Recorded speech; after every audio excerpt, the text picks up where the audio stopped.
So apparently the indie game scene has entered the AI sludge tsunami era, and publishers are already waving the white flag. Let's talk about it. Shoutouts to MSN.com for the article. One indie publisher head says it doesn't matter how many of us hate Gen AI. Pandora's box has been opened. Mike Rose, founder of indie publisher No More Robots, which perhaps is best known for the likes of Yes, Your Grace and Descenders, likens the spread of generative AI use in games to the opening of Pandora's box. Simply put, we ain't getting the lid back on this box. Maybe drop a like and subscribe if you're tired of AI flooding every creative space with low-effort junk. From a publisher perspective specifically, it's mega annoying, Rose tells Games Radar Plus in an interview, echoing other publishers like Hooded Horse. If we thought the number of games being launched on Steam was crazy before, now it's just impossible. During the last Next Fest, it seemed like around 1/3 of the demos had either generated AI key art and/or AI-generated content. So now we have that to compete with too. Hooray! Publishing lead John Buckley of Palworld developer Pocket Pair called out the exact same AI trend in the latest Steam Next Fest. Steam, as a focal point for the more open PC gaming market, is the clearest barometer for the rising quantity of games, with over 20,000 releases fighting for space every year. Even with Valve sticking to AI content disclosures for games listed on Steam, the rise of AI tools will only contribute to the torrent of content flooding the platform as games, or at least AI-made things, games shaped enough to be sold, become easier to produce. This does in fact take me back to the year 2016 when Jim Sterling was making fun of terrible Steam Greenlight games that were made with lazily programmed purchasable Unity assets. Shoutouts to anyone who remembers that time period.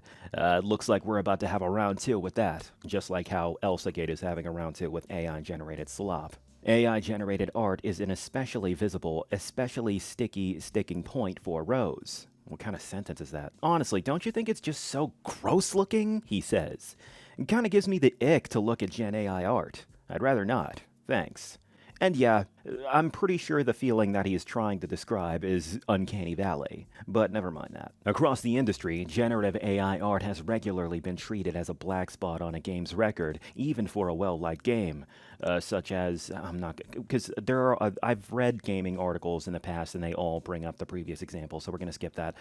Crimson Desert, Clair Obscur, Divinity Original Sin, their new game, they were thinking about it, but then they walked back on it. Yeah. I've been speaking with dozens of folk around the games industry for an upcoming story on Gen AI and games and game development. One thing I've been asking is how people want to see Gen AI to be treated in this space. On this point, Rose focuses on the elephant in the room. Here, it's probably never going away again. People can now make stuff by telling a bot to make it for them. The thing is that humans are mega lazy, he reasons. I don't even mean that as an insult, we just are. So for a lot of people, if there's a choice between spend a bunch of time and money making a cool thing versus type some prompts into a program and the thing is made for me very quickly, the average person is going to pick the latter. And that's the thing, really. Our feelings on it don't matter. It doesn't matter that a bunch of us don't like Gen AI. It's gonna get used, and it'll get used more and more.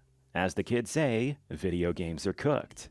That about wraps up the article, and I gotta say, I do generally agree, but that doesn't mean that the gaming scene can't maintain its integrity and quality in its content.